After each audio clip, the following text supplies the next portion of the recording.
Hi everybody, welcome back to Buckets and Blasters. This is kind of, it was an annual podcast. We're actually doing 2 this year, on my days. That's incredible. Purely because we're just stuck in a house together, so why not? So today we are actually going to be just talking about some of the random Star Wars news that's been popping up recently, as there's a fair few There was topics, a little bit. yeah, there was a bit. A lot of news about just series that are upcoming and the films and just internal battles in Lucasfilm for our Star Wars section. So indeed, it's there going to be a little bit interesting. It sounds interesting, the rumours and things that we've been hearing. So let's head straight into it. What's our first topic on the list? We are rewatching Clone Wars, and Yes. I finished Rebels recently, and I think it was just a rounding of just how great Clone Wars and how great Rebels is. And if you haven't watched Clone Wars, I highly recommend it for someone who was really off it, because it was like, in my mind, it was like, well, it's not a film media, so I don't want to watch it. It's animated and it's kiddie. But the more that show goes on, get through season 1, the animation is a bit choppy. And from there, the animation gets better, and then the storylines get better, and it just so good. Ahsoka, one of the characters it introduced in the animated Clone Wars, is probably one of the best Star Wars characters that's ever been created. The arc of her story is just superb. So yeah, I give it a recommendation. What we're doing is we're going through the Clone Wars from start to finish, but in how it is plot wise. Continuity. That's the word I was looking for. Yeah. So it jumps between like seasons like 1 and then 2, and then it's back and forth. But yeah, we're just going through that, having a good time, because we know that Clone Wars just gets better, and it is a really good show.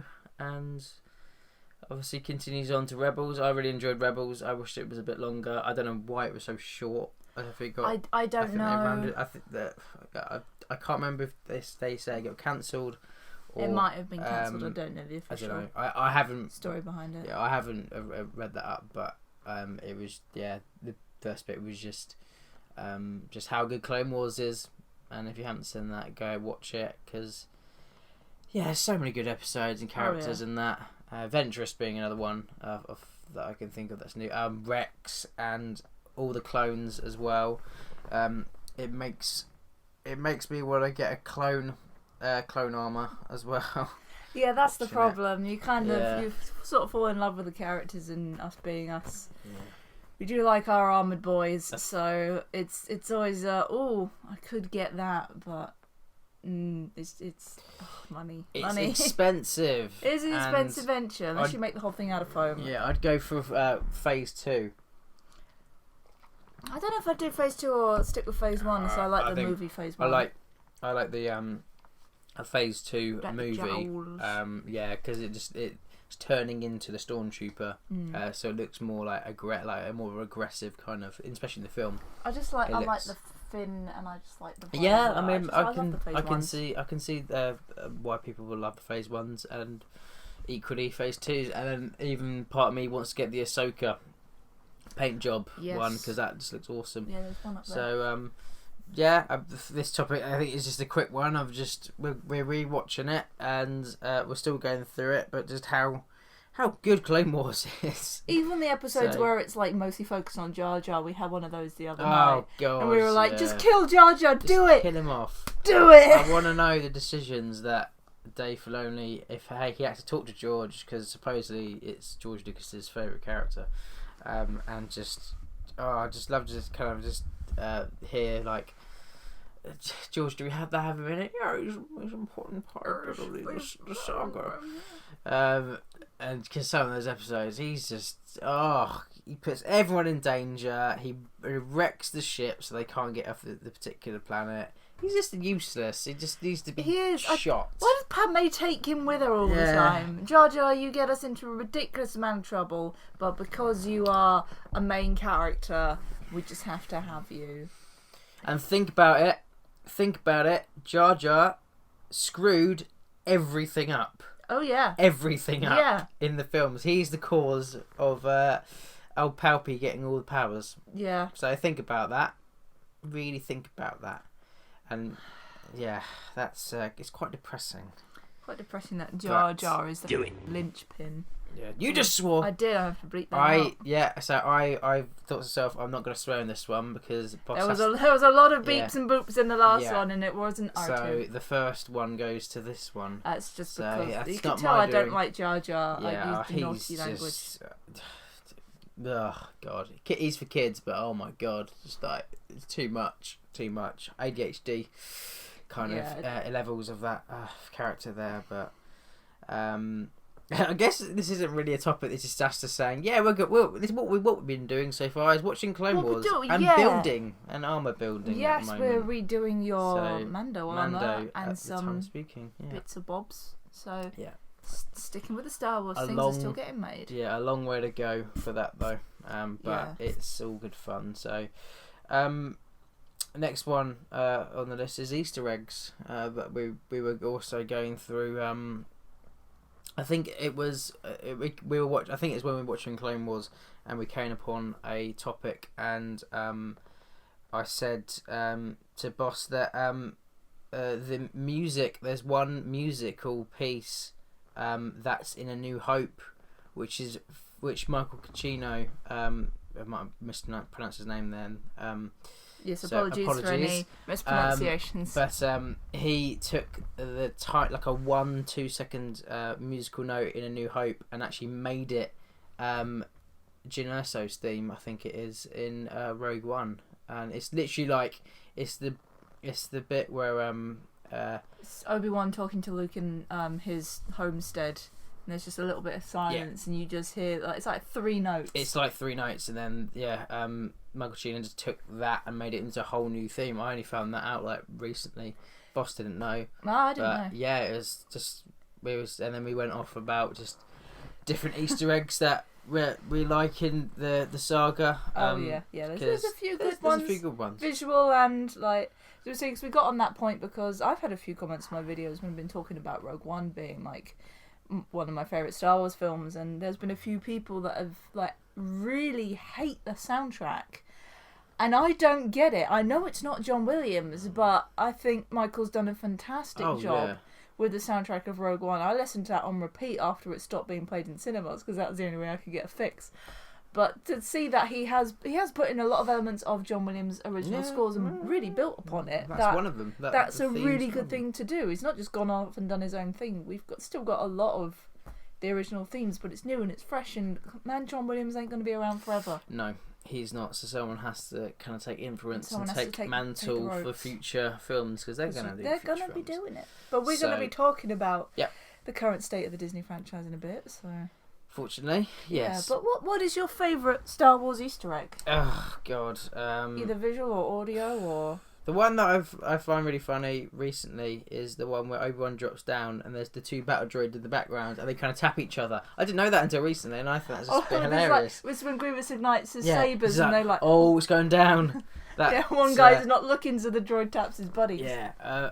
So that one's probably the one that I've recently find a bit funny. I think that is good. For a favourite, I can't think of any more at the top of my head. The one that the one that annoys me the most, it's the one slip up in Rogue One for me that just I can't deny is there, and it's putting C-3PO and R2 on Yavin 4 when they're supposed to be in space at that point, and literally the Easter egg was done just to put them in there for fan. They didn't really think about, oh no, they're supposed to be on the ship. Or unless someone saw it, they put it in. That's cool. That's a little nice little nod. And then someone's just gone, no, they're supposed to be on the ship. Oh no, what have we done? People are going to get angry at us. And so that's the one Easter egg that annoys me, is that because it just didn't work with the plot there. They're supposed to be up there by that point in Radish's ship. So, you know. Oh well, maybe they got like booted on like a thing a bit later. There's going to be an EU explanation for it with these things. There always is. I think of Rogue One again. You see Chopper and you hear Captain Syndulla over the comms in Yavin 4, and then you see Chopper rolling past in one shot. And Chopper's, I love Chopper now. He's your new favourite. He's my new favourite droid. If I had to build a droid or get a droid, it would probably be Chopper. I still love R2, but Chopper is just, especially if Dave Filoni, don't know if he's confirmed it, but he does the voice for Chopper, but I don't think that's ever been confirmed or whatever. Or he's contributed some things to the voice, but yeah, I think that must be my favourite one. So yeah, I think my favourite one is, I've told you about it. It's a very small detail. It's in episode 2.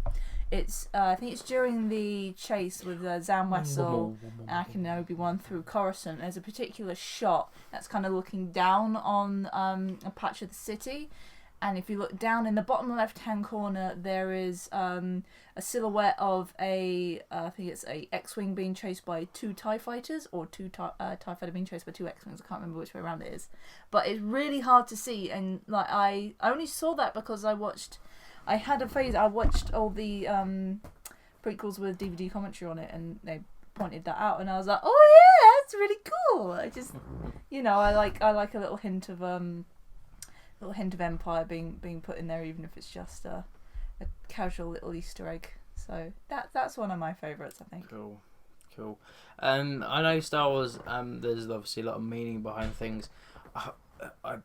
I've thought of most of the one that I'll just say it instead of going. I can't think of the last one. So each prequel villain represents some part of Anakin's kind of journey, as it were. I can't remember what Maul represents, but obviously Dooku represents Fallen Jedi, and then Grievous is cybernetics. That's interesting. Yeah, and I can't remember. It might be just fan theory, but it might be clever just how they've put it across in the films. I can't remember what Maul was. I think Maul's whole thing is fear, isn't it? Fear and hate, or because it's like fear leads to anger leads to hate leads to suffering. Like fear is the first step towards the dark side. That's probably what Maul is. Yeah, so I can't really remember Maul's one, but yeah, there's obviously some. And obviously, Clone Wars obviously does that as well with his kind of turns to the dark side, and even one episode where they go to the whatever it's called, and you see the son and the daughter that represent the light side and the dark side, the Force, and obviously he then gets a vision from the son that he's going to go full Vader and like all that. Well, that plainly says it, shows it, and whatnot, and. Yeah, that's quite an interesting episode. So there's nuances and stuff in all the films, and obviously prequels then lead up to it. And was there any in Solo Easter eggs? Oh well, they put Buddy. We're saying it. I was saying it the other day.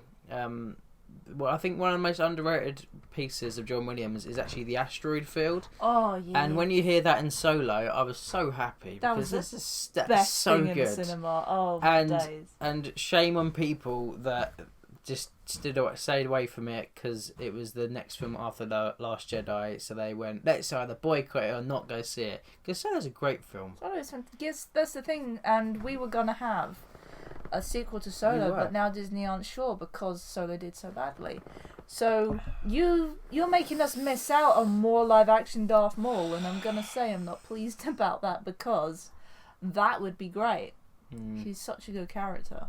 Yeah. So yeah, Astro Field. So that's obviously posted in Solo, and then that's just made me remember. I'm pretty sure you see some Mando armor that's in the when Darth Maul was the leader of Mandalore.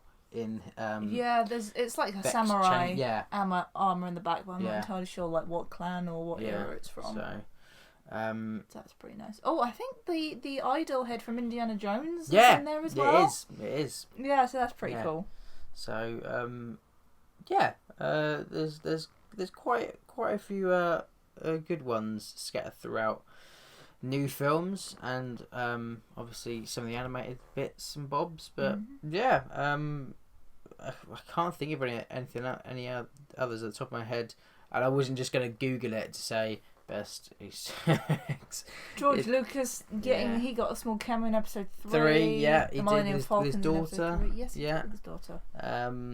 There's actually a couple of Easter eggs around that opera scene. Yeah, Django hitting his head in Attack of the Clones to kind of show that Stormtroopers did that in A New Hope, but obviously it's a complete kerfuffle. That was kerfuffle. George liked, so it stayed in. Yeah, the opera scene. Yeah, I hear you see a Vader shape in the water. Apparently, I can't see it. But neither can I. I personally have seen it, but that's what I hear people say. Yeah, there is. If you look when Palpy and Anakin are having their Darth Plagueis the Wise conversation, you look in the background and you see other opera patrons like in the sort of farish background, but you can still make out who they are. It's the production team.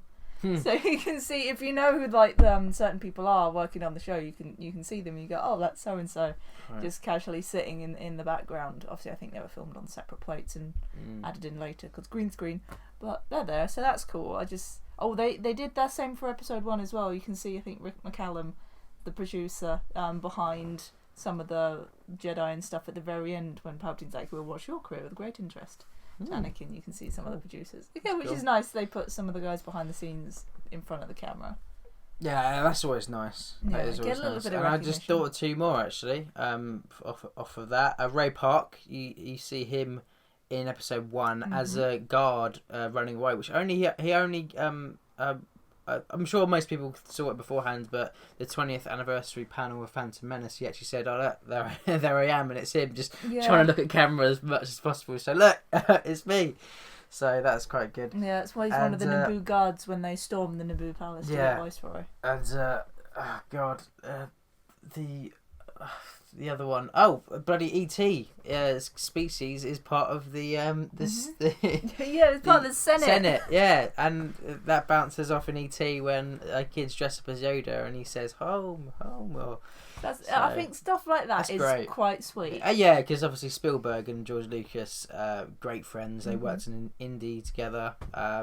There's a cross tangent quickly. There's a little Easter egg to Star Wars in Raiders of the Lost Ark. When they pick up the Ark, you see C-3PO and R2-D2 on like the hieroglyphs when they're lifting the Ark out of the Well of Souls. So they're great. Yeah, those ones are quite sweet because they're just great. They're obviously great friends. And I know that Steven Spielberg helped a little bit with ideas and whatnot with George on Star Wars, so yeah, it's nice that he threw that in there for the prequels. So yeah, those are a cool one. And obviously any other ones that include like prop makers and whatever, just behind the scenes guys give them a little bit give them a bit of love and let them have even if it's just extras. Obviously, you basically got 3 bodies there to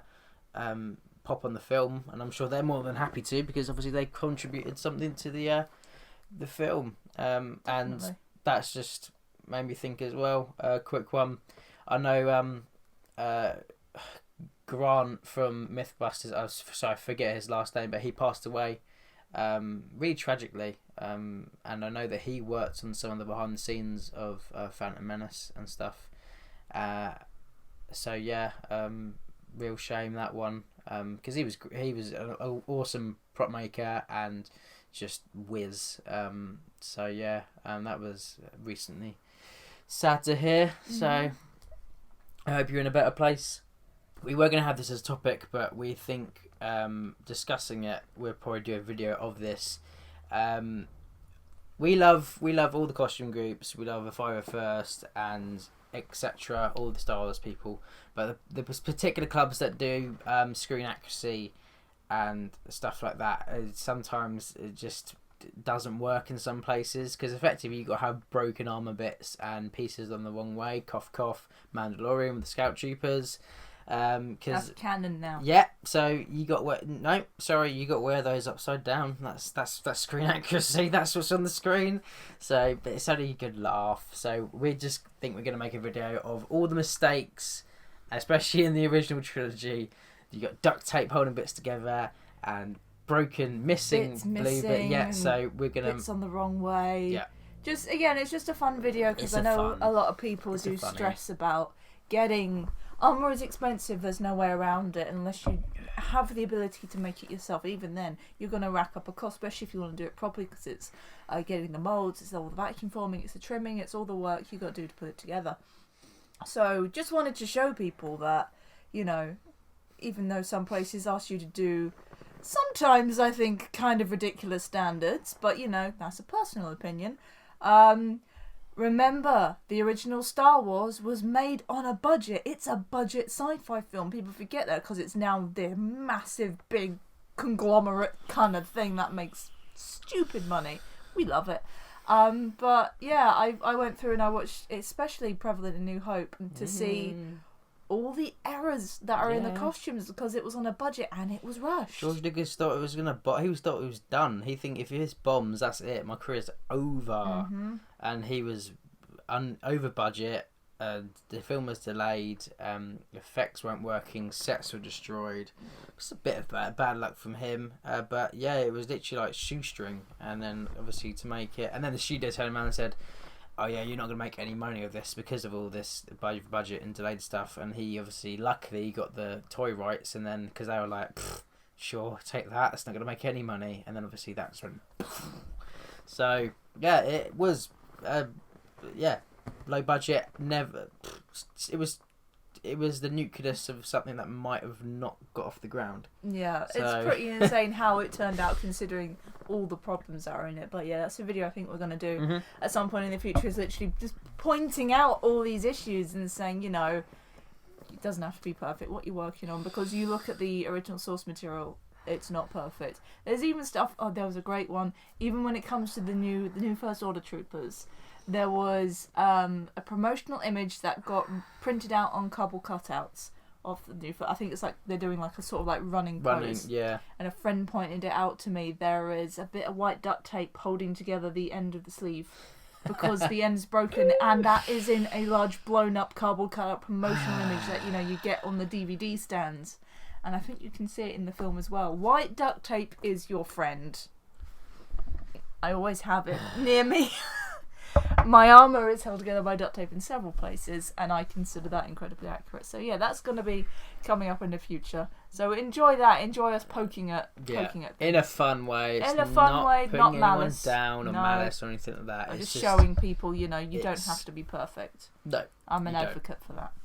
You don't. And that is a nice tangent, because now we're getting to the juicy bits with Lucasfilm and Disney and stuff, and that's final sequel thoughts. I'm sick of them. I'd never want to see those films again. That's my final thoughts now. I see Force Awakens and it depresses. Thinking about watching it or just thinking about the Force Awakens, and for me, not this one. It gave me a bit of hope, and now when I think about it, it depresses me. And then obviously, you know, the next film. We do not speak its name anymore. We do not speak of it. The Rian Johnson mishap. And then Rise of Skywalker, which I'm done with them. And Boss can also, that's my thoughts, and then we can go into it. So what's your final thought, and then we can elaborate. Basically, the one I like the most out of this, I've said before, our last podcast, we did talk a lot about Rise of Skywalker because we did it after we went and saw the films. It's the one I've watched the most out of the sequel ones, purely because it's got problems. Like, I'd prefer if they did it completely differently, but it's the one that's got the most fun to it. It's honestly something I think should have been a starting point, not an ending point. So I can still appreciate that, but the entire sequel trilogy as a whole, I think, was rushed. They didn't think anything through, and it was an incredible waste of time and money on their part, considering how much they bought the Star Wars license for, how much they would have spent on the movies, and the outcome we've got from that is, you can see that most of the fan base are in agreement that the spin-offs have done way better than the main films, and it's purely because of the creative people behind it. For some reason, the spin-offs have got the more passionate people that understand about how to do the storytelling and fitting it in the universe, and the main films really does feel like all they've done is thrown out a Star Wars film to get some more money. I don't want to see a Star Wars film that feels like a cash grab. Soulless. That's what it feels like. It honestly Soulless. does. Let's just accumulate all the money. And people will go, "Oh, what's the problem? It's just a film. It's just a film." Yeah, No, they are just films. If you look at it from that perspective, obviously to us they're more important because we've grown up with the characters, we've grown up with the story. It's a huge part of our personalities, but that is also people's job, and we're probably going to get into how it's affecting people. You've got the producers, you've got the actors, you've got all the creative people behind it. And yeah, it's part of my final thoughts. Daisy Ridley can't get a job off of this, and an interview I saw from Star Wars Theory, great channel, great Star Wars channel. He's pretty much like us and like many others. Angry Joe, I know that he can't stand the sequels, but Star Wars Theory did showed a clip of Daisy Ridley talking to Josh Gad, and they didn't have a clue about Rey's lineage from the start. Again, you can go back and watch the previous podcast. My whole issue is there's no plot woven through the whole thing. There was no start to finish, and that's just reinforces it even more. They didn't know what they were doing with Rey's parentage. First, there was a Kenobi thing going on, and then they dumped that, and then she was no one, which to us was probably would have been the best one because it gives some mystery back to the Force. And then they went from JJ pitched to her in the last film, what about Palpy's granddaughter, and then they were like, we're toying with that, and then they just kept going back and forth when filming episode 9 on that particular decision. So it's just there's no respect, no planning. This is Star Wars. It deserves your time and respect. To kind of take a piece from how angry Joe got with Superman review. I think that was with Nostalgia Critic. So that's pretty much exactly the same thing. That Star Wars, it deserves your time and respect, and that's what Disney haven't done. There was no plot woven through. It was smash glass. If Last Jedi fails, for Palpy put them in there. So yeah, Daisy really can't get a job after this because God knows why, because it's not her fault. She did the best she can with the material that she was given. But yeah, I haven't seen her in any other roles. John Boyega seems to be more kind of activist at the moment, which is completely fair. And the way that he was kind of, and him and other people, Rose's character, I forget the actress' names. Kelly Marie Tran. Yeah, just for her and him, how he was, an interview, how he was treated basically because of his colour, and obviously in China, a very just like pushed to the like the poster of him in the European and US. He's the big feature on the main Force Awakens. Not in China, is that back here because they're extremely racist apparently. So he talks about that and Gala in an interview. Like you knew what to do with, quote him, he knew what to do with Adam Driver and Daisy Ridley, but Finn, he was part of our wasted characters section of the last podcast, and he confirms it. And just the way they were just, he was treated basically character, and obviously with some premieres and advertising, and just that's pretty horrendous to hear. And he doesn't blame it on JJ. He's like, don't blame my boy, I think he says, to quote him, don't blame my boy to come in, don't blame my boy for the film to when he's coming in to try and save you. Do it. So I would have issue with that personally, but that's me. Wow. I know that you got issues. I mean, I got many issues. Yeah. Not all of them Star Wars, but a lot. Anyway, that was then, but now my final. Again, we did a whole podcast explaining why detailed points why we don't like so the sequel overall, and then some bits we do like, some bits we don't. But yeah, my final thoughts is I don't want to watch them. I have no need. I'd rather watch the prequels and the spin-offs and the animated stuff and never touch the sequel era. The sequel trilogy to me is a Legends thing. It's not canon to me. Legends. It should be Legends. It's ridiculous. So that's my final thoughts. I don't want to watch them again. I have no desire to watch them again. And unfortunately, that also makes me want to get rid of certain costume of mine, because every time I look at it, I just don't want to. It just makes me angry. So yeah, it's not good. What about are you the same, boss? Yeah, pretty much. Again, like I said, the only one I'd actually sit and watch now would be Rise of Skywalker, purely because it's actually got some of the heart that the original Star Wars has in it. But you really do have to turn your brain off because it's got so many plot holes and issues. I mean, just looking at, because I always buy the Blu-rays because that's got all the cool DVD extras on it, and despite my opinions on the film itself, I always like to go through, watch how it was made, how it's done, because I'm interested in that side of the filmmaking. So for me, it was very obvious Palpatine was quite a last-minute addition, because normally you'd think that behind the scenes you'd have a lot on Palpatine. He's the big bad that runs through the entire saga. And there's barely anything. They did like a small 2-minute interview with him at Dermid, but him basically saying he got a phone call out of the blue saying, "Do you want to go for lunch? How do you feel about coming back as Palpatine?" And then a bit of him in his costume, and then that was it. That's what's on the behind the scenes. And normally you'd get a lot more than that. A lot more. And I'm like, okay, this is very, very strange. I kind of wanted to hear a bit more about that, and to now hear that basically we've been lied to. Like, there's been interviews. Yeah, that's sorry, I messed up with the whole Daisy Ridley thing. Catherine Kennedy pretty much said to an interviewer, "Oh yeah, this has been in the wings for a long time." No, it wasn't. No, she's basically said that it's been their main sort of idea for a few years now. In which case, why hasn't it been woven in any of the previous films? Why did it have to take the obvious trailer to announce that Palpatine was behind it all the time? Surely there should have been clues to begin with. And now the actress Daisy Ridley has come out saying, no, there legit was no plan.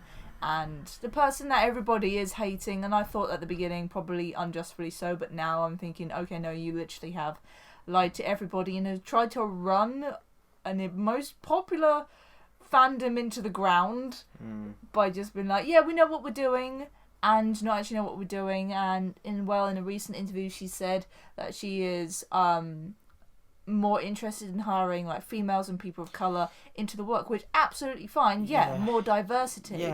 But what she kind of said was, if there's someone who is, white male, come in with a really good idea, knows where they're going, and is a really good fit for what they're doing with the film, but someone came in saying who was a female that didn't fit the film as well, probably maybe good enough for another project, but maybe not for what they're looking for, she'd hire the person with the weakest skill set over the strongest skill set because they're female and they want more inclusion. That's not how you do inclusion. If you see that female director that literally you are perfect for the job, or a person of colour like you are perfect for the job, either actor, anything behind the scenes, hire them, definitely. But don't do it just because I think that's taking everything and putting it a bit backwards. Because you go like, no, hire them because they're good at their job, not because of the colour of their skin. Because I don't get it. Well, she's like, you get people saying, oh, she's really trying to force diversity. Which diversity, yes, please do. We want more people of colour. We want more females in the film industry. But if you're forcing it like that, I don't think it's going to work. I think that's just going to backfire really horrendously. There's no easy way to put it, but I don't know if that comes across as actually slightly racist, of thinking I'm only going to hire you because of the colour of your skin and not your talent. It's a tricky subject. Yeah, and the whole screwed up face of me earlier, the whole thing with that, when Boss was saying that, was just Star Wars Theory said it again. Like, you just fair enough if the whole diversity thing, everyone is equal, or everyone should be treated exactly the same. How you be treated, that's the ideal world people want, is no matter your colour, creed, religion, whatever. In an ideal world, you would hope that everyone gets along, and then hell, we might even be like even more prosperous as a species. That's what you hope. But the whole me earlier there, and Star Wars Theory said it on his videos, like, just want people. Doesn't matter if they're black, white, male, female. Just want good Star Wars films. Yeah. If a person comes in and doesn't know a thing about Star Wars, and compared to someone who does, who has all the lore, all the backstory, all the characters. You're going to choose that person, and then that's all we want. We just want good Star Wars. Whether it sounds bad, it isn't bad. I'm just saying that I don't care who the director is. I just want to know, do they know their stuff for this particular fandom? That's it. But hell yeah, yes, it should be a diverse. You should have a diversity in all workplaces. Oh yeah. Because then you get people chip in from, oh, I don't think that represents this, or exactly. That's you not get how better that person did. representation if people know what they're talking about. And then the fandom, all round, will be like, oh, that's cool because this seems like it's influenced from this, and this decision made for this, and I mean, the fandom's gonna have a go either way. Cause I remember when John Boyega was first announced that he was cast as the new lead. Woo! People were gonna boycott Force Awakens because there was a black lead. I'm like, I'm sorry. Are you stupid? Are you stupid? The man is just an actor doing his job. Why are you trying to people? There are black people in this world. I hate to try and tell you if you're not aware. People have different skin colours. People are different ethnicities. It's just the way the skin's just. I don't get racism. I don't understand racism. No, I don't get it either. Like my whole thing is, if there was ever a situation, we all bleed the same colour. We all bleed red. We're literally all the same species. Yeah. We just look different. It's just people look a little bit different. I don't. Yeah. I honestly don't understand the whole thing of racism. It's mental to me how certain people don't have, still today have certain rights where they're coloured or female. They're like bloody lower citizens in some parts of the world, and it's mental to me. I don't just. Yeah, the fact that there's still protests going on for just equality in this day and age is ridiculous. It's mental. And to put it out there, I definitely people support fighting for the right to live. Yes. Oh gosh. Right. Anyway, yeah. So Disney shouldn't be perpetrating that, but there's also a lot of thing going on about in the new Mulan film. A lot of backlash going on that against. Yeah. Again, with those points against like the Hong Kong protests, and just again, I don't know what Disney is, but they're really not doing great for trying to do inclusivity and equal rights. They just seem to be getting it wrong at every turn. I just saw the headlines of it was filmed in camps somewhere. Filmed near a concentration camp. And apparently they had thanked the runner of the concentration camp in the ending credits. You know, when you get special thanks to people who've helped out the project, and they've thanked whoever runs the concentration camps. It's like, can we just fix the world, please? Because it's scary. It's very scary right now. That and it's bleeding into the entertainment industry in a massive way. Jesus. So yeah, don't want sequels because it's just a pit of. It's a pit of despair. You look at it and there is just all kinds of political and just filmmaking mess just mushed into one, and that sucks. Yeah, we're end on a positive, which this section again. I think we slog through the negative and just the neutral, and then we end on the positive. I'm gonna have a chocolate. I'm sad which is Mando season 2. We end on that positive. So the next ones we got is the Obi-Wan series, and it has now been confirmed by Ewan that I don't like it. It's going to be one series apparently, which I don't like. Those episodes better be an hour and a half long each. Because if it's anything like Mando, or it's half hour, when that's got 6, and I think it's going to be like 4 or 5 episodes. That's ridiculous. Or something stupid like that. It's like, what? And then Kathleen Kennedy a while ago said this isn't good enough, the script, and asked her for a rewrite. That scares me now. And the whole thing I forgot to mention back then as well, which is the whole weird thing with Kathleen Kennedy, because she produced Indie, all the originals, and obviously look at how awesome those are. And then to come to this now, where she's made all these... oh, God. So, yeah, when she's asked for a rewrite of Kenobi, that scares me. That does.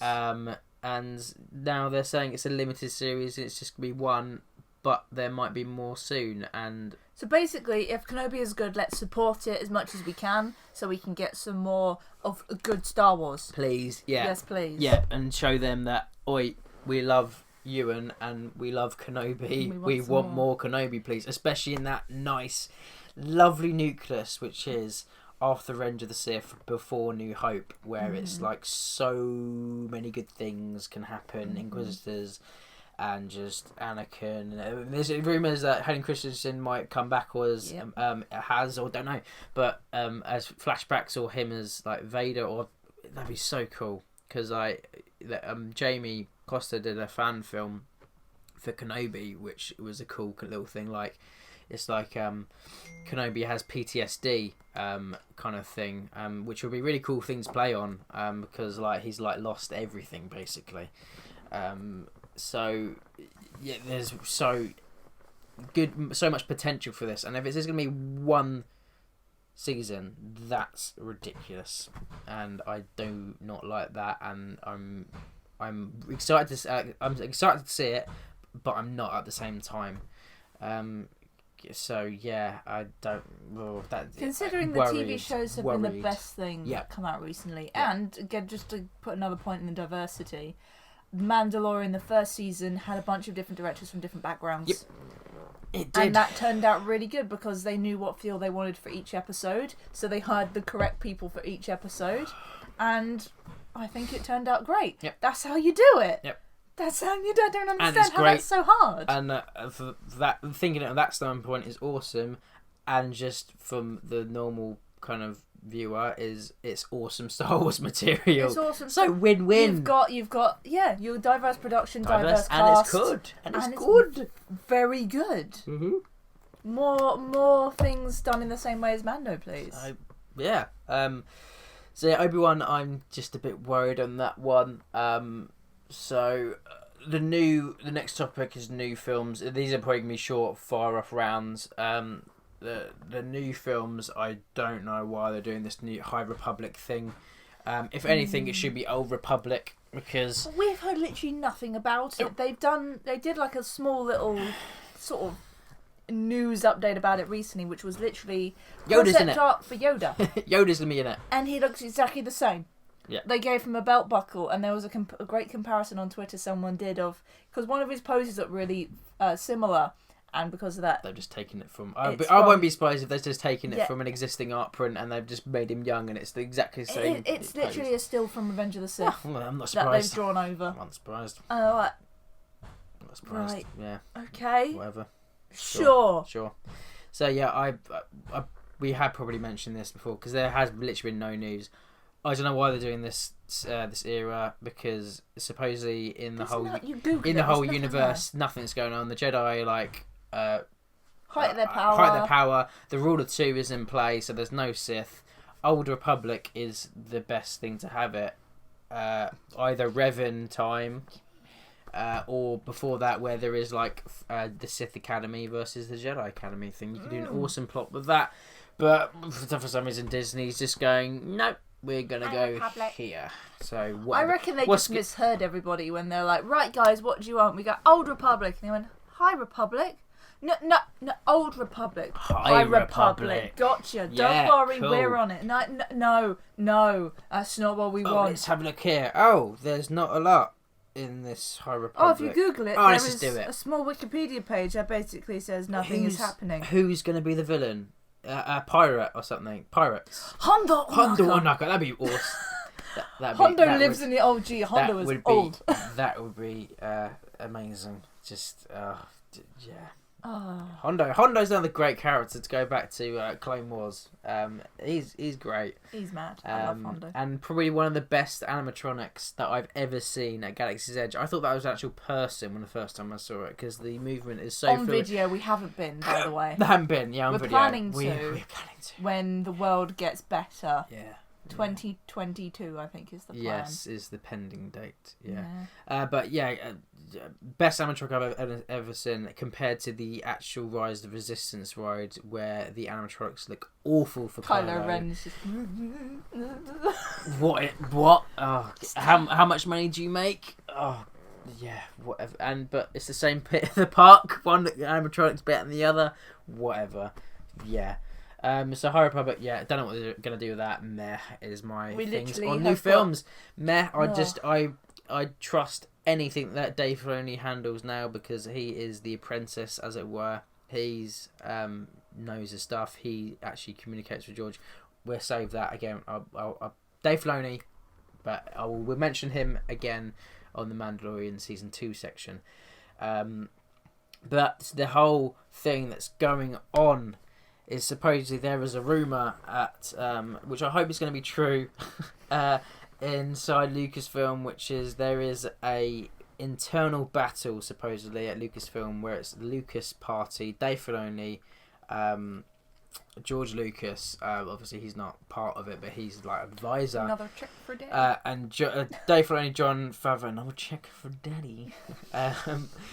Dave Filoni, Jon Favreau, George Lucas. Obviously the Mandalorian side of people versus Kathleen Kennedy's side, because supposedly there is a juicy rumour that's going around that the Mandalorian wants to go in a separate direction that doesn't follow the sequels, so they want to make the sequels non-canon.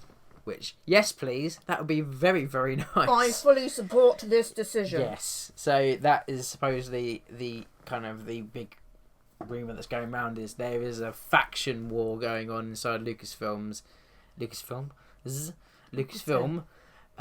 that supposedly want to make the sequels non-canon, and the Mandalorian go off in another direction, which I really hope that is going to be the case, because that'd be lovely. Right off those sequels and whatever, leave it there. It ends at 6. I'll be happy with that. Don't even bother doing new couple films. Nope, just they carry on in their own media, either whether it would be Mandalorian or animated, or because there's a rumoured another animated series after Rebels, which I hope is true. Also, the Bad Batch is coming. Excited for so Bad I'm Batch. excited for Bad Batch. So because they were cool in the last, just the last season of Clone Wars is just so good, so good. I've watched Apart from the Trace and Wrath of it, like take out 3 episodes in the middle, condense it, then it's great. Last season is good, yeah, without those ones. I don't know why they did that. But apparently that was just from years ago. That was the original storyline, but they should have changed it now with like everything else that's come out. But they just didn't rewrite it. That was just an original plan for a long time ago. They just kept it. They just didn't revise it. That's why you've kind of still got the filler. Yeah. So apart from those, but the whole Mandalore section and just the ones before that with Bad Batch, any episodes of Bad Batch and Rasputin 5s are so good. So I hope that flicks between timelines, because they do say it is before Order 66 or before Revenge of the Sith and not after, but I hope they flip between it, because it'd be awesome to see like if they were affected by Order 66 or not, because they're unique. Do they have the chips? Do they have chips? Will we see Delta Squad? That would be awesome to see, because they are shown in Clone Wars. I need to know what the hell happened to Seb. Yeah, because I think he's still alive. Because I don't think the game is cast as canon now, but the Delta Squad is still canon because they've been in Clone Wars. So I think Seb's still hanging about, but I kind of want to know what's happened to my boy, especially now I am the boy. So kind of need to know my own backstory. Yes, so that would be good if it flicks between before and after. So they would just tell it from a soldier's perspective. Yep.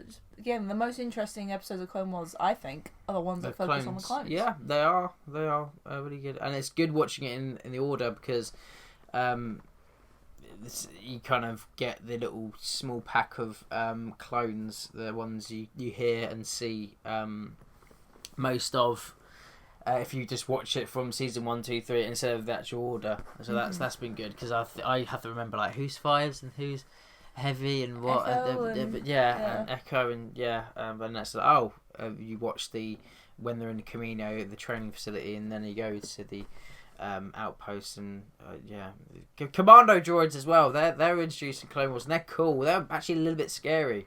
So because Roger. the buddy the normal clankers are just awful and stupid. Bit like Jar Jar. They made. Why did they turn them into Jar Jar? Yeah, in episode they were cool. They were cool in episode 1 with the really robot voice. If and they're then down here, sir, we'll find them. And then they kind of made them a bit non-threatening Dirty. and silly. Dirty. I legit. Super battle droids are the scary thing. I legit thought, because I didn't see when I was a kid, I didn't see episode 3 in the cinema. First saw it on DVD. I legitimately thought my parents bought a dodgy copy because of the droids. Like, legitimately, that was my thought with them, like, doing stupid jokes and having stupid voices. I'm like, is this a real copy? Or did we get a dodgy copy? And they're like, no, this is real copy. I'm like, okay? That actually happened. I genuinely thought we had a bad copy because of the droids. Which makes me sad, because I do love the B1s. Because, I built one. So, yeah. Go watch Clone Wars. Yeah, if you haven't seen it, get yourself a Disney Plus subscription or get it on DVD. It's all on Disney Plus. And then sit down and just binge. Yeah, it's great. It's a great time. Great. Any animated series now. So yeah, to end that whole middle bit, I really hope the rumour of because Kathleen Kennedy apparently is going out of Lucasfilm supposedly at some point. Get off the stage. So I hope that's going to happen soon, and yeah, the whole sequel thing gets scrapped, and then Mando can do it once, because I don't want to see later seasons of that where it goes, oh, there's this thing called the First Order that's coming round the corner. No, thank you. Go away. I don't want to hear any about that. I don't want to see a single stormtrooper. Thank you very much. No. I rather do, what the Disney should have done and kind of listened to George, and they asked for his help and he gave them a draft, and they went, yeah, we're taking it on board. Nah, we'll do our own thing now, even though you spent time to kind of help.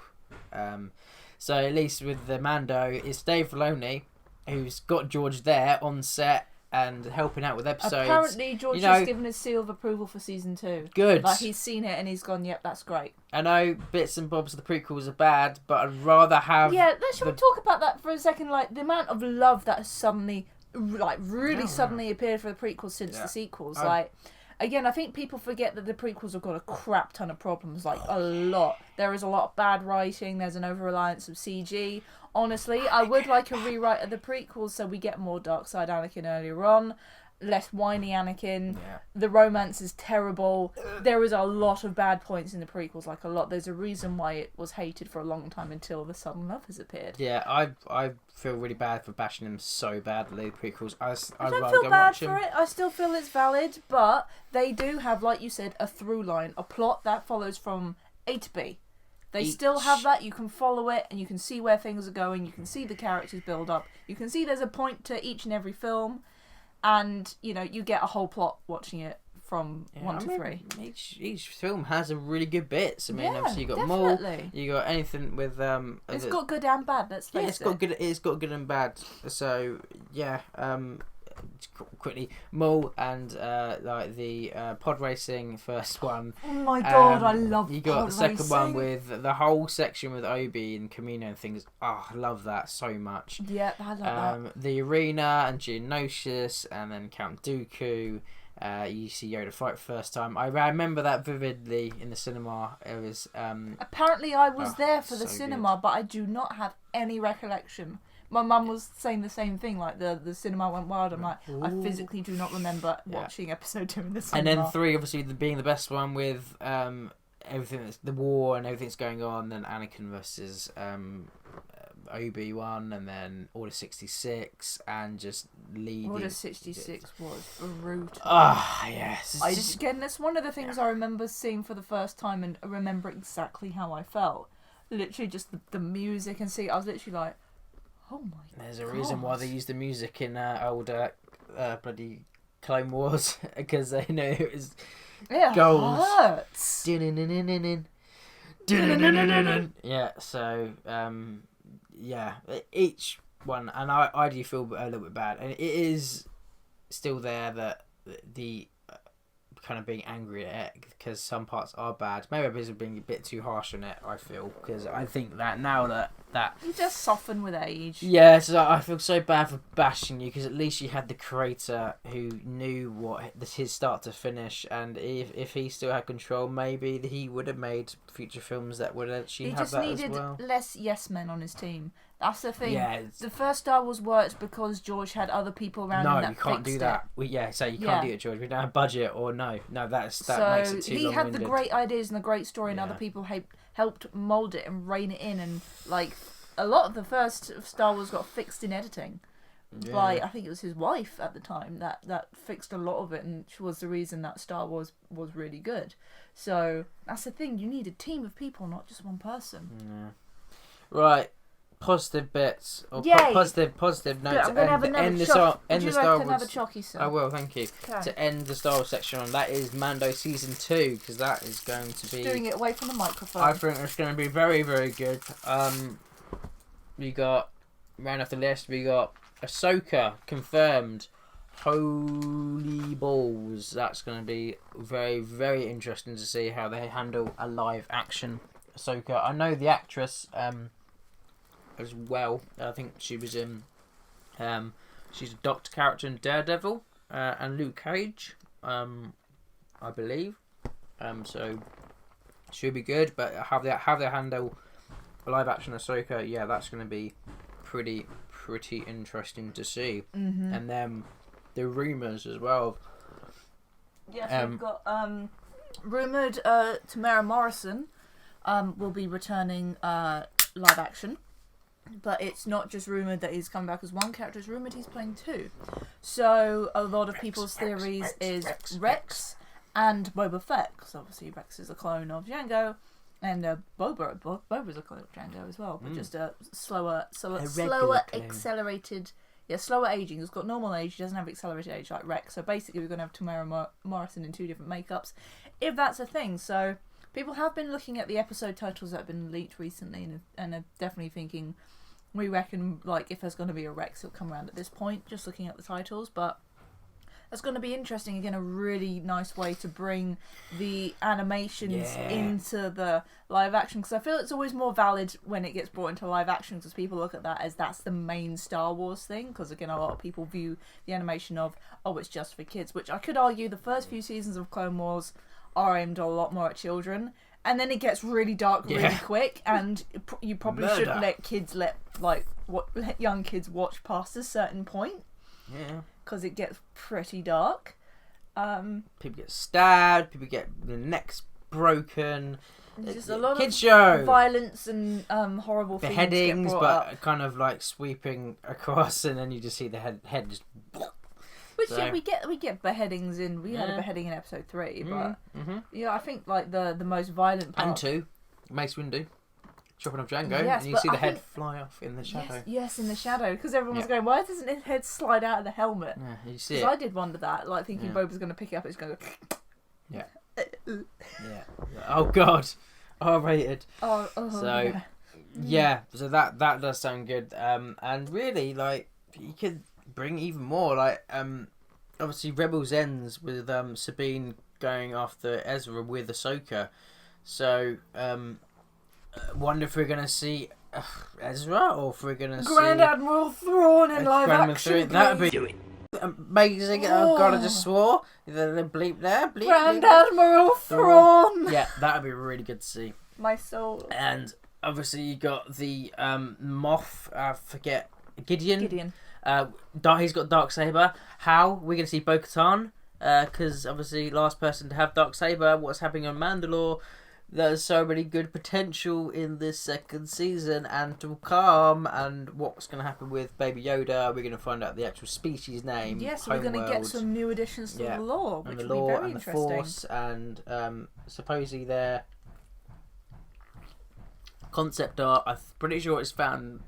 I think it might be fan art, but their concept art of Mando and Baby Yoda outside of Jedi Temple somewhere. Ooh. But I think it's fan art. I would actually kind of like to see if, like, because I don't know, if somebody knows, please put it in the comments, what happened to the Jedi Temple after episode 3, because I assume the main one on Coruscant, Palpatine probably would have demolished and built over, Or would it still be I in think ruins? he built on top of it, didn't he? I don't actually know. It became the Imperial Palace. Did it? I think so. Oh. Yeah.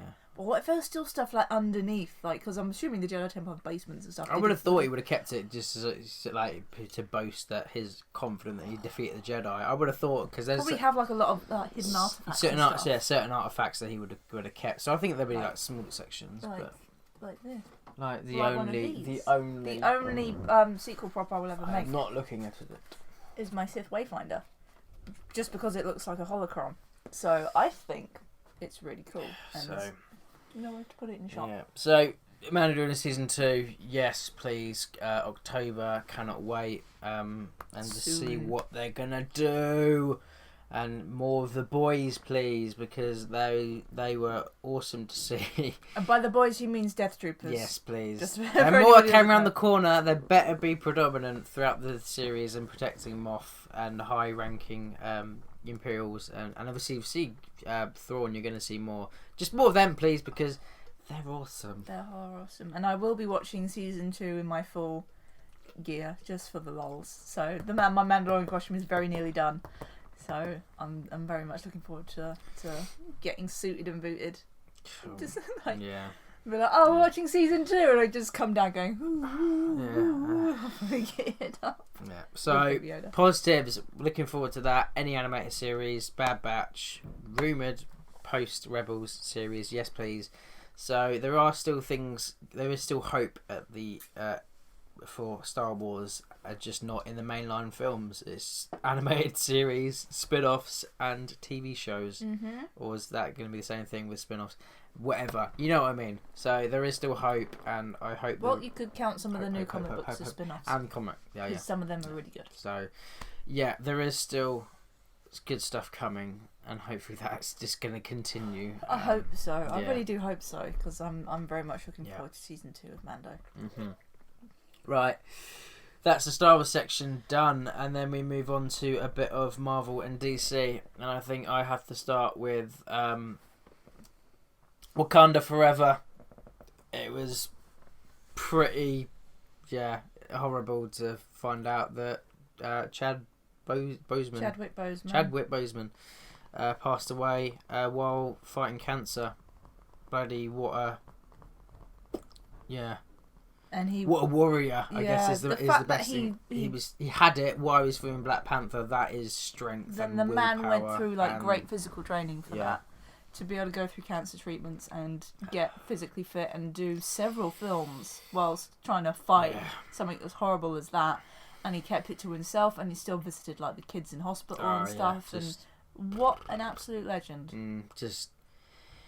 It's weird, because anyone now, obviously some of them are done with their roles, obviously still carrying on, but it's weird because it almost seems like I have kind of celebrities. I think, I wonder how they're doing. I hope they're doing well, kind of thing. So Chris Evans is going to fall in that, and Robert Downey Jr. and just anyone who now is part of the Marvel kind of cinematic universe, Scarlett Johansson. I just think I kind of think of them as friends in a way. So I wonder how they're doing, and obviously anyone now is a part of that family. I think of, and when you kind of lose someone like that who's just started their filming kind of with Marvel, and I know he did other stuff, but he had still a journey to go on with Black Panther. Now it's just what are they going to do? What are they going to do? What are they going to do with that character? Are you going to recast, or are you going to pass the mantle on? I did see a fan art of Shuri taking on the mantle, which would be cool, but what they've got to do, they've got to be so careful now, Marvel, because they've either got to recast it and understand the situation. Look, here, do statements before the film, before the film actually starts, and just say that, look, we know that Black Panther is a beloved character. We want to continue his story. We know this is tough, but that's just how it. And then tribute the film to Chadwick Boseman. And just do what they can to honour his memory, or they pass the mantle on to another character and they do a massive funeral in the in the film to represent either he's died in the film or just, I don't know, a funeral to someone. But obviously it is Chadwick Boseman. I don't know. It's really difficult what they're going to do. It's quite tricky how they're going to recast or do a funeral and pass the mantle to someone else. No, I don't know if there was anything lined up for Black Panther in the next phase of the MCU, like the current one we're supposed to be getting. That's obviously, everything's been delayed because of COVID. I don't think there was there? So we had like WandaVision and Black Widow, Loki, the What If, the Falcon and Winter Soldier, What If. I don't think there was anything Black Panther, so they've got time to figure it out. Yeah. So hopefully they do it well. But it's really difficult because you want to honour his legacy, but it's I guess it's a tiny bit like the Carrie Fisher kind of thing. Like you can't, but it's a tiny way you can't recut. Yeah, you just. Don't know what they're... I think whatever they choose to do, they're going to do it in the best interest of the character and in a way that will honour the actor, because Marvel are very good when it comes to stuff like that. They know how to handle their property. Yeah. Oh yeah. Quickly shouting back to Star Wars. Those writers that did the sequels for Star Wars shouldn't be working on any big budget franchises ever again. All right, back to Marvel. So yeah, they actually know how to write good stories and. Whatever they do, I'm sure they're going to be respectful and do what they can. It's just so tough at the moment. Like, it's a very hard position to be put in. Hard position. And it was just tragic the way it went. So, Wakanda forever. Long live the king. And kind of saying what you were saying then, the next topic is Marvel's big bad, because obviously Thanos was from start to finish, and now who is gonna be, if they are gonna build up another big bad, who is that gonna be? Is that gonna be Doctor Doom or Galactus? We were both thinking Galactus, because that's probably the biggest bad, because he can literally eat planets. That's just what he does. But how would you go about setting up Galactus? Because we have had it before, sort of, in the old Fantastic Four with the Silver Surfer. Yeah, the Silver Surfer Galactus was obviously coming for Earth, and Silver Surfer was the messenger, basically. Yeah, but they have acquired Fantastic Four. Well, they are supposedly doing Fantastic Four. So that is very possible to get lots of Silver Surfer back in with Galactus. So they could essentially redo that, but I don't know if that would be like a bit too obscure. I mean, I know Thanos was technically an obscure villain, but they did really good job of modernising him and making him very grounded in terms of bringing him into film. So I don't know how you'd do Galactus, especially how you'd physically present him on a screen. Yeah, well, it's a bit like the Dormammu thing as well of Doctor Strange. Like, he's like a massive force, and I mean, Guardians of the Galaxy kind of did it.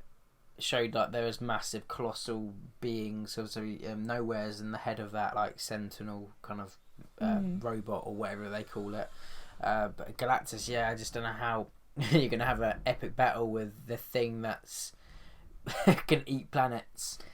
And how do you fight that unless you get Captain Marvel back or something? I wonder what they're gonna set up to, because each individual film they're gonna obviously have the baddies and stuff. But what's going to be the main train track towards the end of the big one they're going to fight? So that's going to be interesting. What Marvel's kind of. I have a feeling for a while, if they're going to do it, they're not going to do it for a long time, because they've done their big 10-year leading up to Thanos, and now they're just telling the smaller stories. Ones, so they're kind of padding out their universe, like building it up a little bit more. So I think we'll probably have a few years of that before they decide if they're going to do another big villain. So if anything, they'll wait. Yeah, people are asking for Secret War as well. But then I'm kind of not really sure how to do that, because like aren't the Skrulls aren't they like good guys at the moment, or are they going to kind of explain like these factions that I have a feeling there'd be factions, because I think there's going to be certain Skrulls that are like bad. So that kind of makes sense to me that there's going to be factions. Which kind of puts the Kree's kind of views in Captain Marvel true, if some of them are kind of actually like pretty evil. But that's the thing, it's like everything's not black and white, so you know you look back at that and you go, oh yeah, maybe they had a point. That's the thing. In the comic books, the Skrulls I think they typically are portrayed as the bad guys, mainly because of the Secret Wars. So. That'd be. I just want more Spider-Man. That's the next point. Is Spidey MCU to stay? We still have no idea what's going on with our Spider boy. Sony and the conversation is going to come up again. They are going to come up again. Of we want more money. Well, we want more money, and it's just that's just all it's going to be. And hopefully, you can have people like Tom Holland stepping in and going, "People, can you two sort it out? People love the character. Can we keep it in here at the moment, please?" And then they go, okay, and then the film makes like, I think I looked last night, the film budget was like 1 point, it's like 100 mil or something like that, probably nowhere probably near that, but it raked in 1.2 billion. So that's a lot of money. So stop whinging, you high-end corporations, that you're not getting all the money, or just you're getting still quite a bit of money, and you already have quite a bit of money already in your accounts, I'm sure. So shut up. If you're still constantly getting money from this partnership, a good amount of money, even if it's not all the money in the world, I'd say it's beneficial to have the partnership, because that's the thing, you build. If the audience trusts that the Spider-Man movies are going to be good now, they're going to continuously go out to see it. So it's just you're going to build up a better reputation. More people are going to see it. You're going to get a decent and consistent income. Because I want to go back and see the next Spider-Man film. I want to find out if Mysterio is still alive. Yes, sir. I want to find out who the next villain we're going to be fighting is. And if it's going to lead to the Sinister Six. I'm kind of excited but kind of scared, because I knew Sony were desperate to do the Sinister Six. Yeah. And they really rushed it, and I'm worried they're going to try and do the same. Maybe, if anything, it will be like a Captain America Civil War thing, where Spidey kind of gets a few allies here and there, so it's not just Spidey versus Sinister Six. Maybe, don't know. That might be the best way to do it. So it's a Spider-Man film, like again, Civil War was a Captain America film, but really, if you think about it, it was kind of an Avengers film. It was 2.5 kind of thing. So that makes ways to it. But who the next villain is going to be? I really hope Mysterio is still alive, as we've mentioned before a few times. I've seen fan thing to keep going back to, fan like edits and stuff, and like they want like Jason Momoa as Kraven the Hunter. That'd be really cool. Yeah, that'd be really cool. I know he's a DC boy, but he can come to Marvel like that. As long as he gets the accent down, I reckon. Yeah. If he gets like this cool sort of Russian-esque accent, then because for some reason that's like cool. The main like Kraven's lion vest and his strong accent. You get those two, you're fine.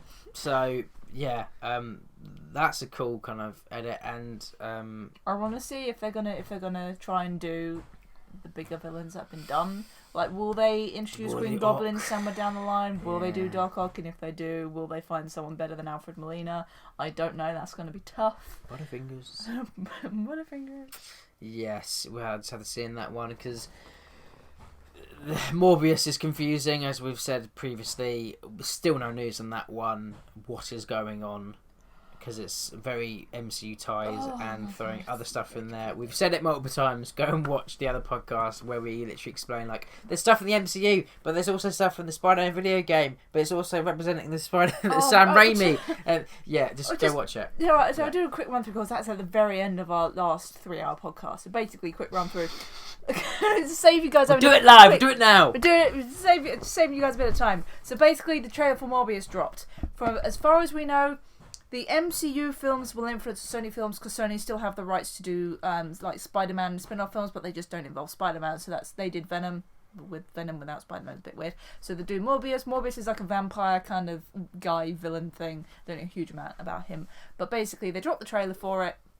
And the big thing that started to confuse people, one of the main reasons was at the very end, you got Mark Keaton, who played Adrian Toomes in Spider-Man Homecoming, the Sony one, and he's wearing the exact same outfit as he did at the end of that film, so people are going, right, okay, so he's going to be Vulture, so the MCU is influencing the Sony, but the Sony films do not influence the MCU, so are they going to bring Vulture back in properly?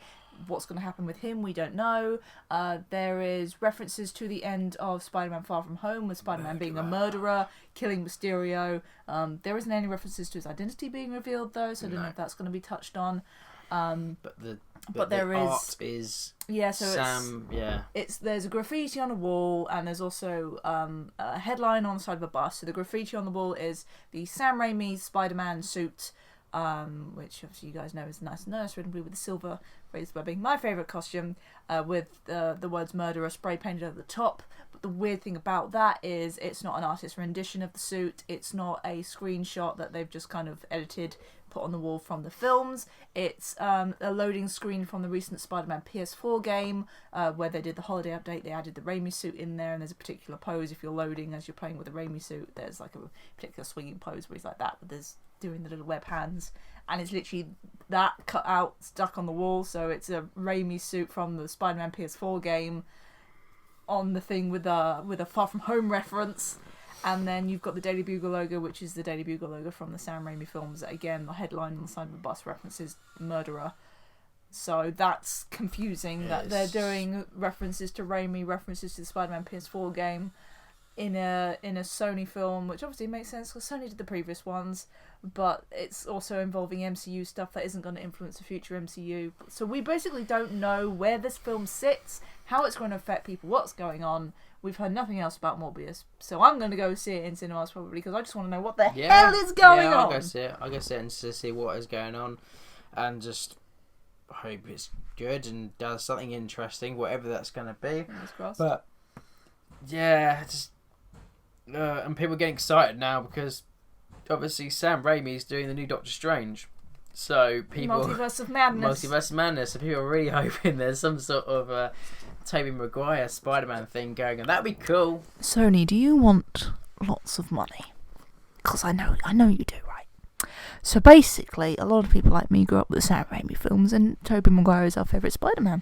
A few people a bit younger than me think they grew up with the Andrew Garfield films, and Andrew Garfield, while those films, in my opinion, are absolute dog poo, his portrayal of Spider-Man is some people's favourites, and he's got good Spider-Man. He suffered a bit from bad writing, but that's not the actor's fault. The actor did a good job. Tom Holland is also a very good Peter Parker. Not my favourite. I'm not too keen on his character, but he's a lot of people's favourites. You can bring them back. We've had Spider-Verse. We can have these roles come back. We can have them come back. You've got the original director Sam Raimi, who really helped push forward the idea that superhero movies can still be good, and made the most amazing Spider-Man films. Until you kind of got directly involved and screwed up Spider-Man 3, that was your fault, Sony, not Sam Raimi. So, if you want all the money in the world, please do a Spider-Verse live action featuring all 3 Spider-Men that have been in live action and make it fun.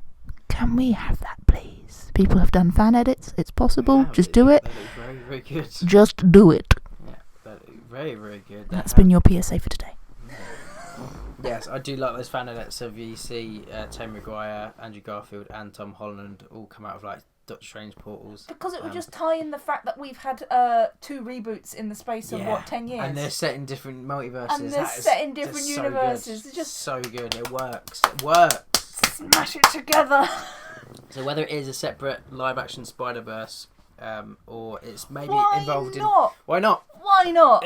Whether it's a separate film, why not? Because the animated one's awesome, and that's getting a sequel. Yeah, the animated ones aren't really... the animated ones reference the live action ones a lot, but they're not in the same universe at all. The same reason the games aren't in the same universe, as we talked last time about. We've had 2 representations of Miles Morales, 2 very different representations of him within a space of a year. So we got him in the game, and that went through a completely different plot start to how it happened in the Spider-Verse, but 2 really great additions of the character. You can just do it. Yeah. Just do it. It's gonna be fun. Do it, because why not? People loved the animated. We were talking about the other day. We saw Spider-Verse before the hype, and we watched that at cinema buzzing. Like, oh my god, that was amazing. Yeah, we saw it at an early preview screening, so we saw it a week before official release. So there was no hype at all. And yeah, I think that's the best cinema experience I've ever had. So good. So very good. So good. So people love the animated, so why not a live action? Because it might be just as good or It might not. be. If you argue get better. good writers, a good team behind it, that could do so well. Yeah. So, and the sequel, animated sequel for Spider-Verse has got so much potential as well because they go crazy with the villains and stuff and multiple main villains and yeah, can't wait. So yeah, that's Marvel bit section done. Marvel ain't doing much. Now they're all everything's a bit stuck because of COVID. Black Widow, I think, is going to this Disney Plus premiere thing, but I think you have to pay one off each time to see it. I think that's how it works. But supposedly that is going to Disney Plus, so which get 6 people, no more. Social distance and watch it, all chip in, and then that gives you basically watch it, brand new film from the comfort of your home. I probably would pay to watch it because Black Widow, is. Yeah, again, it's just as I'm just hoping it's just going to be a good middle of the road decent Marvel film. But it's just a bit upsetting because it's the last time you're going to see ScarJo and someone else is taking up the mantle, so that makes me a bit sad because that still was the most shocking death of Endgame for me was Black Widow because as soon as you saw those two going to they're going no, one of them's gonna no. A little fight they had before she jumps, it's like sad. To basically see who's gonna commit suicide, which is like, it sucks. It sucks. So yeah, it's gonna be good, but it's gonna be really sad at the same time. And I think it might be this. I suppose it's the last time you might see Iron Man as well, because I think Robert Downey Jr. supposedly has a tiny bit of a role in that because it's set after. That's gonna make some people cry. So yeah, probably. So the world has not recovered from Tony Stark dying. He died, and then the world went to poo in real time. Can we bring him back? If we bring him back, will it reverse the effects of what's happening? But that also makes the Doctor Strange sequel so good for that kind of emotional weight, because if you think about it, Doctor Strange went through all those timelines and they lost every single one, and the only one they win is when Robert Downey Jr. dies. That's got to go heavy on his conscience, because he's basically got he tells him that you've got to sacrifice yourself, because obviously with the one he gives, I was like, is this it? This is it. Like, and and that's got to weigh heavily on his conscience because he knew it was going to happen. So they could work that a little bit with obviously him maybe not being on Prime. That's how I think you make, because he's pretty powerful in Endgame, so that is how you knock down your main hero to go against a villain who is actually a threat, because he's like self-doubt and like obviously a bit like how Spider-Man 2 with he loses powers, he's like psychosomatic. So that'd be good, interesting thing to see with the Multiverse of Madness, and how if they're going to pry on that kind of emotional weight of Doctor Strange knew it was going to happen, a bit like the same way how Spidey felt kind of, Tony Stark was almost a father figure, and obviously how that affected him in Far From Home. So yeah, it'd be interesting to see. Tony Stark stuff has opened possibilities, obviously, for using that to kind of help out future films. So yeah. So yeah, that's the Marvel section. And then we just got tiny little bits. We got a tiny bit of DC, 'cause, and then talking about a bit of DC. But first of all, we just got a few notes of like I said, Black Widow is coming because of this whole lockdown thing. I don't want to go to cinema because of COVID and stuff, because I'd rather just not right now. I know it's just difficult. I mean, they put Empire Strikes Back in cinemas, and that would have been amazing to see. I want to see it but, in the cinema. I don't know.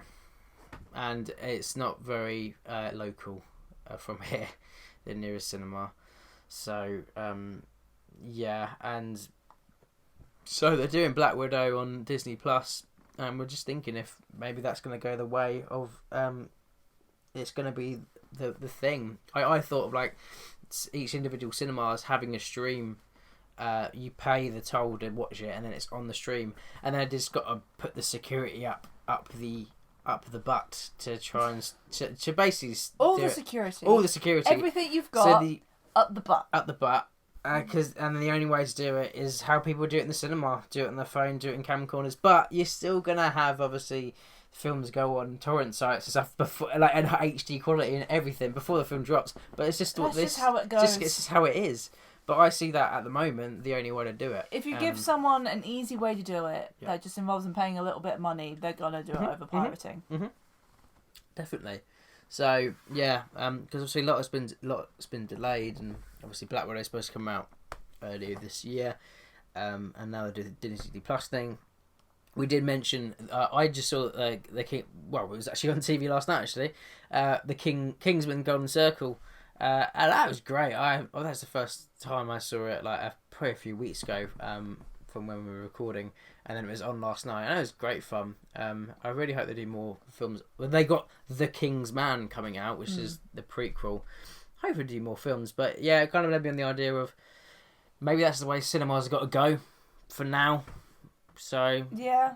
Still, I'd say still do it for a price of a standard ticket. Do a stream. Why not? Why not? It's a crazy, strange time at the moment. And nothing's ever going to go back to normal. You're not getting a full packed cinema until hopefully there's a vaccine. Down the line, I reckon. Yeah, until there's a vaccine for this whole thing, or just this, I don't know, safety measure. I don't know. Vaccine would be the only thing, I think. But yeah. So last separate bit is this DC stuff happened with DC. They had an online event. They showed off trailers. The Wonder Woman film, I really don't like this gold suit that she's got, but it looks like she gets it towards the end of the film from what the trailer shows, and Cheetah is supposed to be the villain for that film. I like the first Wonder Woman. I might go see this one. I'm just not really heavily into DC. Their whole universe has been really... It just seems like they looked at Marvel and went, we want that as soon as possible. I want it as soon as possible. And then it all collapsed in each other. I know Aquaman's supposed to be good. Haven't seen it. It's alright. I know that... what was the other one? Oh God, is there another one, or was that it? I heard Aquaman's pretty good. I didn't see Justice League because I was just like, they rushed it. And now a Snyder Cuts coming out, which looks a bit more interesting because actually they've got quite a bit on the cutting room floor, so they've managed to do a film out of it, so that's interesting, even though it's already on HBO Max. So I might go see one of them. I don't know, but the golden suit, it looks so bad. Gordon's alive. Yeah, it looks like do it. It's a yeah. Brian blessed. So I like the battle armor as what I'm trying to say. Flash does sound interesting though, because Flashpoint or whatever they're gonna do, they're gonna have it where it's a bit like Spider-Verse, where he's gonna go into different Earths and he's gonna meet different Batman. So Ben Affleck's Batman, who actually I didn't mind Ben Affleck's Batman. Yeah, he's alright.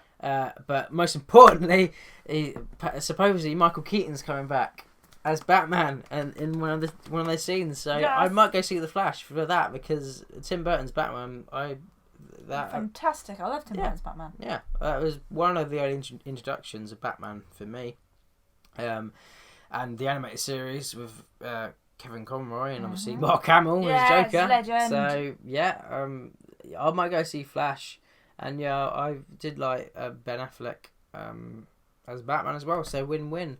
And then I guess we can talk about the Batman as well with Robert Pattinson. Yeah, I've seen bits of the trailer. Yeah, I was going to leave that to the end, but might as well stick it in here because it's the film section. Yeah, I'm gonna go see it because one, problem is now is you hear casting, weird castings. Like I saw it the first time Heath Ledger was cast as Joker, and then look what happened there.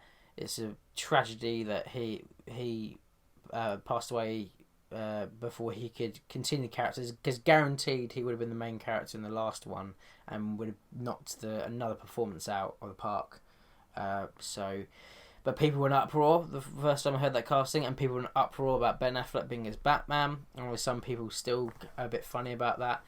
And then Robert Pattinson, exactly the same thing. You can't. Oh, Twilight. Oh, you just haven't. He's an actor. It's his job to portray people. Mm-hmm. So, and looking at that trailer, that looks dark and it's gritty. Riddler is one of my favourites. So yes, I'm going to go see that. It looks proper good fun. What you chungus? I'm just gonna wait till it comes out on digital because I'm not really a big Batman fan, so I wouldn't bother going to the cinema to see it. If the reviews say yeah it's good, I'll watch it on digital. If the reviews say it's terrible, I just won't bother watching it because I'm a Marvel whore. I am Marvel when it comes to films. I've always loved DC. Superman and Batman are one of my two favourites, and just the rogues gallery of Batman villains, just great to me as well. Just the Joker, Riddler, Scarecrow is my favourite. Obviously, you saw him in Batman Begins. Are you leaving me? I need the toilet. Oh, so I'm being left. On the camera. I'm being left on my own, ladies and gentlemen. Yeah, okay. So Batman for me has always been kind of the villains really do help his character even more, because some of the characters represent parts of Batman. Joker is obviously two sides of the same coin. He's almost mad. Batman's almost mad as the Joker because what he's doing, he's basically dressed up as a bat and beating the pulp out of criminals. Scarecrow's the fear. Riddler's the intelligence, depending what kind of Riddler you get, because obviously, especially in the games, he was really kind of the stupid. He was smart, but he was also stupid at the same time.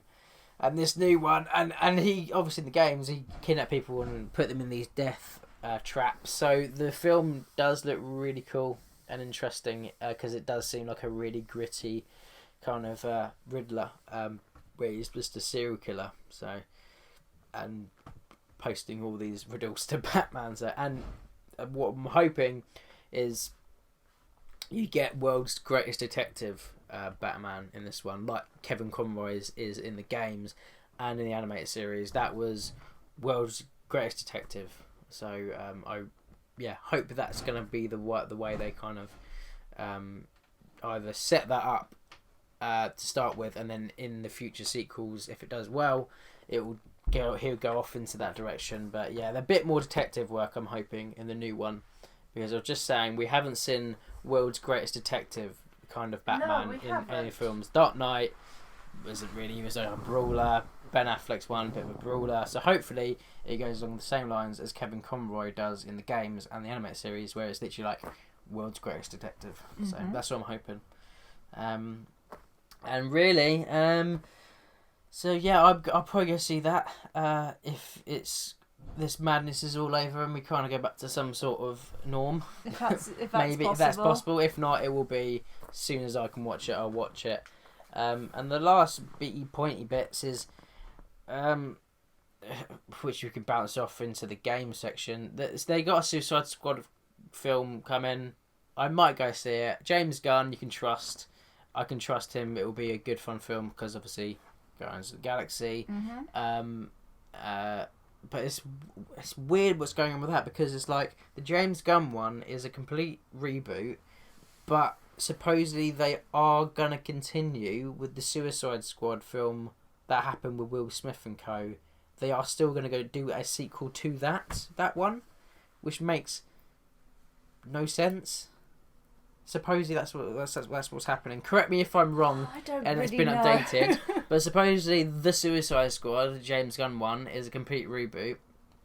But they're also going to do a sequel to the one that just went. They might have completely scrapped that now. Put in the comments or something. If that is completely wrong, but I swear that's what they're going to do.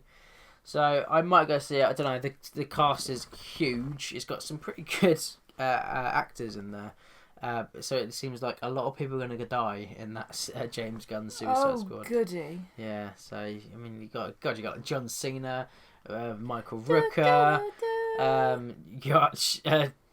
you got James buddy Sean Gunn as one of the characters. Obviously, he was Rocket in the stand-in for Rocket. Buddy Idris Elba, Margot Robbie. Well, you've seen the trailer. You know how Peter Capaldi. Peter Capaldi, yeah. What? And a guy from Ant-Man who's Polka Dot Man, which I've never heard of that Batman villain before, but yeah, it'd be fun. I'd probably go see it. Yeah, I mean, it looks like they're just making Suicide Squad actually interesting. Yeah. So yeah, I think that'll be something that's on my watch list. Still need to watch Birds of Prey. They're doing it. Yeah. See, I just don't have. I don't have the urge to kind of watch any more DC films. DC have not done well. No, so I don't really have the incentive. Yes, watch it. So no. Margot Robbie as Harley Quinn. Yeah. Pretty good with against her name was there, the animated who started it. Tara Strong? That's the one. Does a good. It pretty much is how that would be on screen. So yeah, she does a really good job. But Birds of Prey, yeah, not because it's an all female. None of that. Do it. No, we are up for diversity. We've explained this. We support that fully. It's a bit like the Ghostbusters films. I didn't want to see the all-female Ghostbusters film because it didn't look good. And it wasn't good. And it wasn't because they were female. It was just the writing and everything else. And they improvised most of the lines in that film. And it shows. So, yeah, I just meh in that part. And then they had a couple games announced. The Suicide Squad game. No, just a trailer for that. But Batman's evil, so you have to kill the Justice League because they've been taken over by Brainiac or something. It's made by Rocksteady, who is another video game company that's been alleged with abusers. So what? Just what? Everybody's got lots of rapists in their company. And Ubisoft. Oh, Ubisoft. So, God. So, I don't know if I'm going to play that because I like playing the heroes, to be honest. I don't really want to be killing some of the Justice League. To me, that just... And Superman could probably wipe them out just like that. So, how are they going to do that? They got kryptonite? I just don't know. Everything is kryptonite. Everything is kryptonite. So, yeah. And then they've got Arkham... Not Arkham. They got Gotham Knights, which... That looks interesting. Looks interesting, but I want to see the model of how that game is going to go. There's a rumour it's live service. No, thank you. No, thank you. So, by that reaction, you can probably tell neither of us are playing the new Avengers game. No, thank you. No, thank you. Each individual character has a battle pass. No, thank you. I'm not grinding for that. I don't care if I have a PlayStation so I can get Spider-Man. I do actually have the urge to replay a bit of Marvel Spider-Man. I just stick with that. If I was to get it, it would be 2-3 years down the line where it's like a tenner and it actually is a full game. Mm-hmm. That'd be the only thing. But the only good thing I hear is the introduction of Miss Marvel and how she is and her story in that, which is fantastic because that's another kind of hero that people gravitate towards for obvious reasons. It's a diverse hero that was created, so it's a Pakistani schoolgirl. So yeah, and awesome. she's like a massive fangirl of the other superheroes. So whenever she gets in a situation and another superhero turns up, she's like, "Oh my god, I love you so much." So basically, anyone can really relate to her because let's face it, that's what we do as well. Yeah, if Spider-Man turned up at my door, I'd be like, yeah. So, yeah, but no, I'm not interested in that Avengers game. Not for just the greed and just how it is. It's how it's put together. It's not my idea of fun. So no, single player, story based, gameplay. That's all I want. How Spider-Man is pretty much. How the Marvel Spider-Man is. Give me that. Give me more of that. Probably not going to get the Miles Morales game when it comes out. Why? Why are you upgrading straight away, Sony? Stop it. Why? You Stop just it, Sony. just straight to PS5. Ridiculous. That's it. I want to play it. But it's not a fully fledged sequel. It's a spin-off. So I'm assuming it's going to be a shorter game experience. I'm not going to rush to get it. People are comparing it to like Lost Legacy of the Uncharted games or whatever. So. But I mean, I will play it. I'm just going to wait for everything to drop in price a little bit first. Yeah. Because we still don't know how much the PlayStation is going to cost the Xbox. Pretty decent price. $499 and $249. Depending which version you get. Yeah, $249 is the smallie one and $499 is the biggie one. So, considering that's like the Miles Morales Spider-Man is literally the only new next gen game that I'm interested in, I don't see the reason to fork out for a brand new games console. Like, I barely have any PS4 games because there's just been none that I've been really interested in.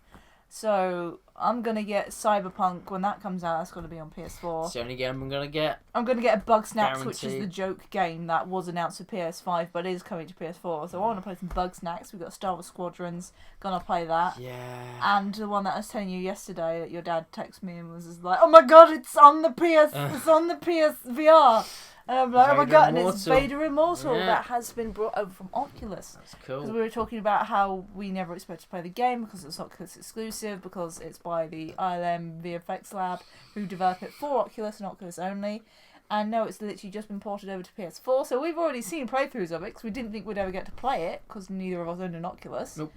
But I've got a PSVR over here, so I might be playing a bit of Vader Immortal. I might play a little bit of that for the channel actually. Very good. And Very and good. I'm gonna be, because your dad has a VR headset, so I'm gonna be playing Squadrons with him. It's the only way to play that game. If they say it's fully VR supported, you want to go out and get It's it gonna on be kit. joystick supported. I'm gonna need to buy a joystick. So I want to put the VR headset on and put a TIE Pilot helmet over that. And then so there's gonna be two stormtroopers shouting at each other on VR, and that's gonna be me and Martin. Just be like, "There's a TIE fighter on it, not a TIE fighter. There's an X-wing on your tail." The only game So where you can excited. play as an Imperial faction. Yeah, and if it's first person, we're gonna see nothing out of that little cockpit. But I'm still gonna fly in my TIE fighter in VR in first great. person. I'm so excited. Many trips will we have to take around here and my dad's to play it? Well, I'll tell you what. Christmas, let's get Martin. Bring his PS4. Bring his VR. Two of them. And we'll sit and we'll play in the living room. We'll play on LAN. Yeah. That's gonna be hilarious.